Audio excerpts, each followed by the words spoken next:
Okay, for this video, I want to talk a little bit about the self as a dramatic effect. This is specifically a reference to the work of Erving Goffman. Erving Goffman was a Canadian-born American sociologist, did most of his work between the very end of the 1950s and the 1980s. He was a really, really important and influential sociologist. I would make the argument, I don't know if I would succeed, but I would make the argument that Erving Goffman may be the most important sociologist of the 20th century, certainly one of the top two or three,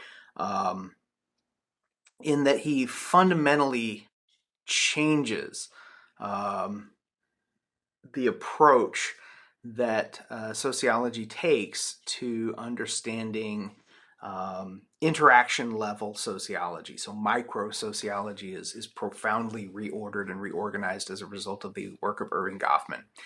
He does really, really critical work on things like total institutions, on sort of the nature of and the process through which interaction unfolds. He does really groundbreaking work on stigma and the importance of stigmatized identities and the way that that has significant impact on people's social lives. For us, we're going to look at what he had to say about the self, right? We're talking about the self, so we're going to look at his work on what he calls impression management and self-presentation. And in this particular approach, he suggests and sort of outlines a framework for understanding the self as a fundamentally social phenomenon. So if you look at Mead and you look at Cooley, if you look at Zerker and Kuhn, if you look at all the work of those other people that kind of come before this, they are still, by and large, speculating about or theorizing about these kind of internal cognitive processes or these internal cognitive structures, very much in the same vein as psychologists. And Goffman comes along, and in 1959 he writes a book called The Presentation of Self in Everyday Life. And in this book he suggests that internal conceptions of the self, it's really important, right? Internal conceptions of the self are less important than those that get expressed. And what he's saying here is that what you think of when you think of yourself, right, your internal conception of self, your self-concept, if you're thinking about this like the structural interactionists, your self-concept is less important than what you show people, because that's what they see, that's what they respond to, that is what they infuse with meaning, and that is what they react to. So if you think, for example, that you are a really brave person, right, that's your self-concept, I'm fearless. But every time there's a conflict, you find a way to avoid it. Every time there's the possibility of standing up for yourself, you find a way to sort of change the subject or avoid the situation. You are not, in fact, a brave person. You may think you're a brave person, but you are not a brave person in terms of your actions. So Goffman would argue that you are, in essence, what you do. That is yourself. Yourself is what you show other people. And you show other people yourself in a couple of different ways. Some of the stuff we do is intentional and conscious and strategic, and sometimes it's unintentional. We reveal things about ourselves that we would rather not reveal because it's sometimes we're not very good at controlling reactions or handling unanticipated information or news or circumstances. In poker, right, when people play professional cards that involve bluffing, the thing that you are looking for in your opponents is the unconscious reaction to either a good hand or a bad hand. They call it a tell, right? You're looking for that thing that indicates whether the appearance that they're putting forward is in fact consistent with the hand that they have that you cannot see. So we reveal information about ourselves through this process of self-presentation. And so understanding and analyzing selves as they are presented is going to give us a lot of insight into understanding the nature of selves as social phenomenon, explicitly and overtly social phenomenon. To do this, to sort of approach this this new and very at the time, in the late 1950s, early 1960s, this was pretty groundbreaking.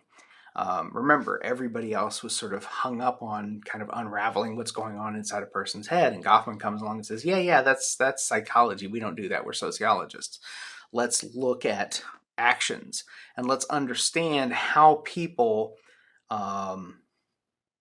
interpret what they see based on how they respond to what they see. We don't even need to be in a person's head. We can watch interactions to see the selves that are presented, and we can see the way in which those presented selves are validated by the responses of other people, and the response that other people takes the form of a presentation of self that they provide, right? So when I perform teacher, I know that I am being seen as teacher because the people in the classroom are responding to me by being students. And the students know that I see them as students because I'm responding to them by being a teacher.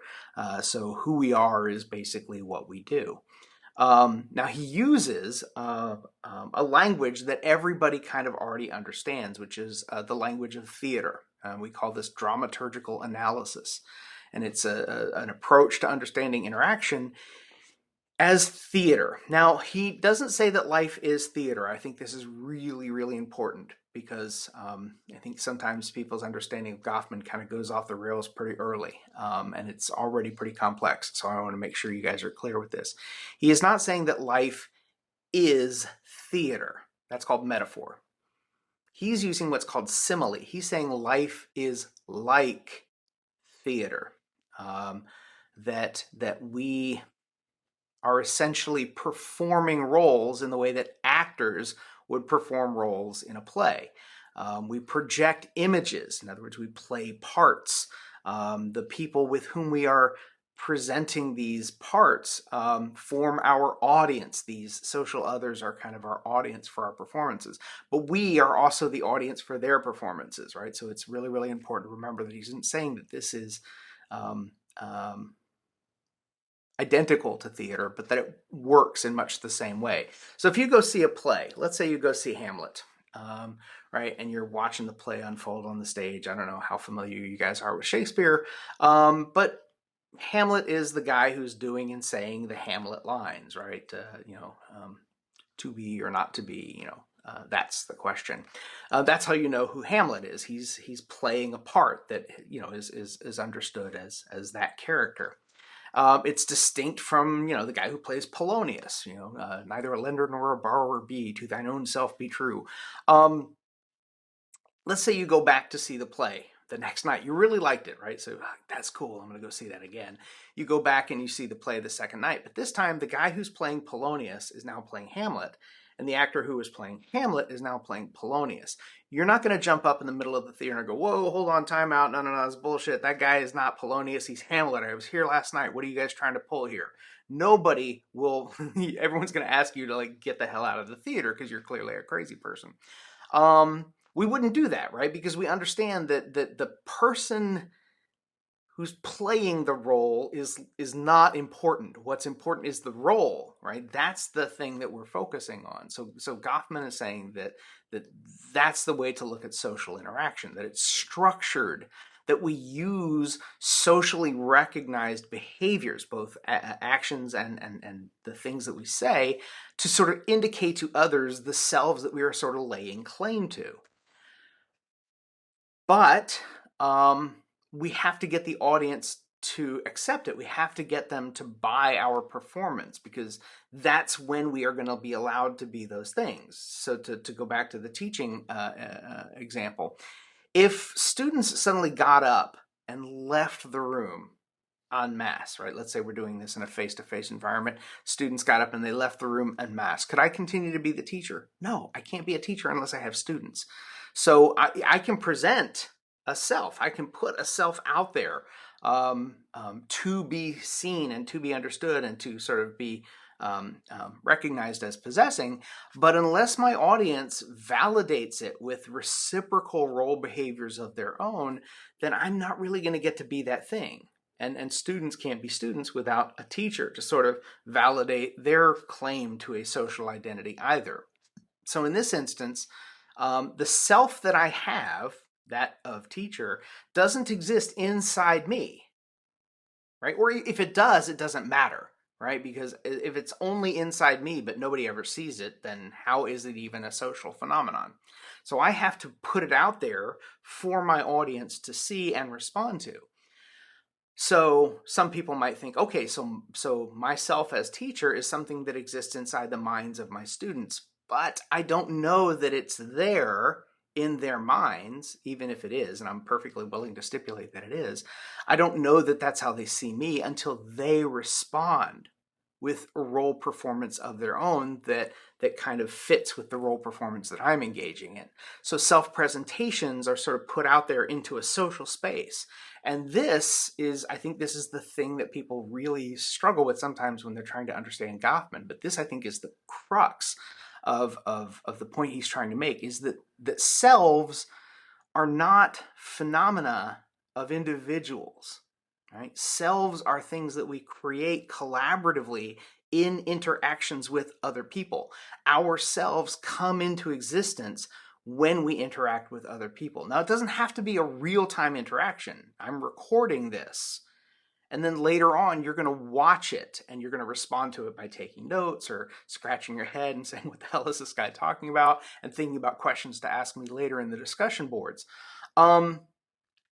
But I am presenting a self to you right now. I've chosen a weird T-shirt to wear because that's a thing that Professor Gramlich does.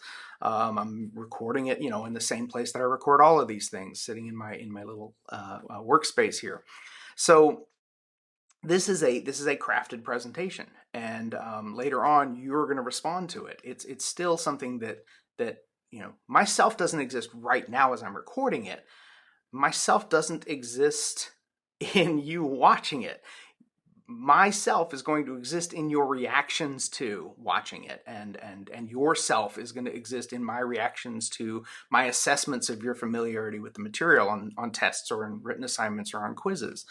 So it's any kind of behavior that you engage in that is done with an awareness that an audience at some point is going to see that and interpret it and walk away with or form an impression of you as a particular kind of social being.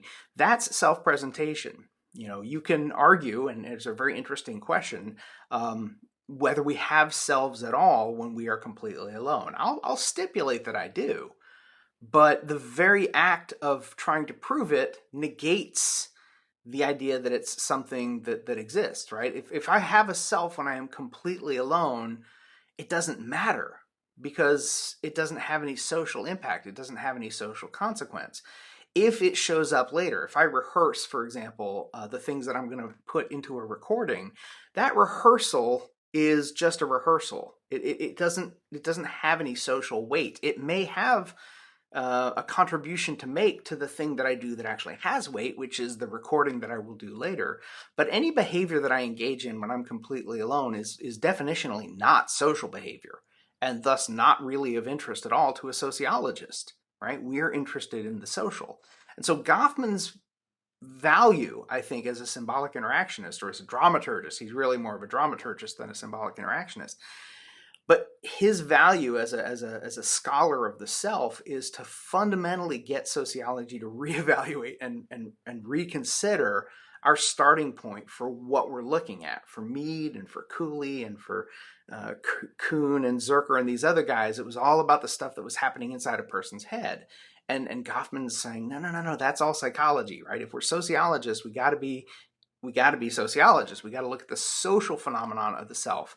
And so again, back to that original point that I made, the internal conceptions of self are by necessity less important than the those that get expressed. Now, in the next video, we're going to talk about sort of some of the mechanics and some of the application of that language of theater to this analysis, and what happens when our performances get disrupted. And it's all really, really interesting stuff.